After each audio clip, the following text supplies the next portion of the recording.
RG. சித்த தரிசனம் பெற வைக்கும் ஒரு எளிய பயிற்சி முறை. சித்தர்களை நாம் எல்லோருமே நம்புகிறோம். சில விஷயங்கள் நாம் கேள்விப்பட்ட வரையில் மிகைப்படுத்துதல் போல தோன்றினாலும் அவர்கள் இருக்காங்க. இன்னும் பல வகையில் தன்னை நம்பினவர்களுக்கு சித்தர்கள் உதவி செய்து கொண்டிருக்கிறார்கள். இதை நாம் எல்லோருமே ஓரளவுக்கு ஒப்புக்கொள்கிறோம். 18 சித்தர்களுக்குள்ளே ஒருவர் நம் முன்னோர்களில் ஒருவராக கூட இருக்கலாம். இயல்பாக உங்களுக்கு யார் மேல் ஈடுபாடு வருகிறதோ அவர்தான் நீங்கள் சந்திக்க விரும்புகின்ற சித்தர். தியானத்தில் ஒரு நிலையை அடைந்த பிறகு உங்களுக்கு இது தெரிய வரும். ஞானக்கோவை என்னும் சித்தர்கள் பாடலை படித்தால் உங்களுக்கு யாரேனும் ஒரு சித்தர் மேல் ஈடுபாடு வரும். அவர்தான் உங்கள் ஜென்ம விமோச்சகர். 18 வயதிற்கு மேல் ஆனவர்கள் மட்டுமே இந்த பயிற்சியை செய்யவும். ஒரு திருவிளக்கை 8 அடி தூரத்தில் வைக்க வேண்டும். தாமரை நூல் திரியிட்டு பசு நெய் ஊற்றி விளக்கேற்றுங்கள்.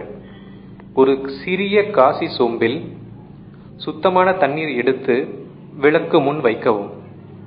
ஆசன பலகை அல்லது தரையில் மஞ்சள் துணி விரித்து விளக்கு ஒளி 8 அடி தூரத்தில் உங்கள் புருவ மத்திக்கு நேர்கோட்டில் இருக்கும்படி அமர்ந்து கொள்ளுங்கள். நீங்கள் சந்திக்க விரும்பும் சித்தர் பெயரை மனதுக்குள் நினைத்துக் கொள்ளுங்கள். பின்னர் ஓம் சிங் ரங் அங் சிங், மறுபடியும் சொல்றேன், ஓம் சிங் ரங் அங் சிங் என்ற மந்திரத்தை திருவிளக்கை பார்த்தபடி மனதுக்குள் ஜெபித்து வாருங்கள். இந்த மந்திரம்தான் விண்வெளியில் இருக்கும் சித்தரை உங்கள் பக்கம் ஈர்க்க தேவையான அலைவரிசையை டியூனர். நீங்கள் ஆரம்பிக்கும் தினம் அமாவாசை தினமாக இருக்கட்டும். தினமும் இடைவிடாமல் 90 நாட்களுக்கு ஜெபிக்க வேண்டும்.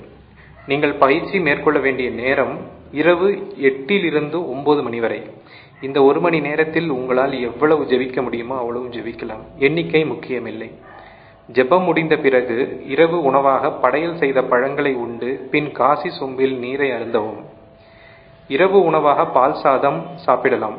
பயிற்சி மேற்கொள்ளும் போது மொத்த நாட்களும் உப்பு புளி காரம் குறைத்துக் கொள்வது நல்லது. அசைவ உணவு புகை மது கண்டிப்பாக தவிர்க்க வேண்டும். இதனால் உங்களுக்கு மனபலம் கூடும்.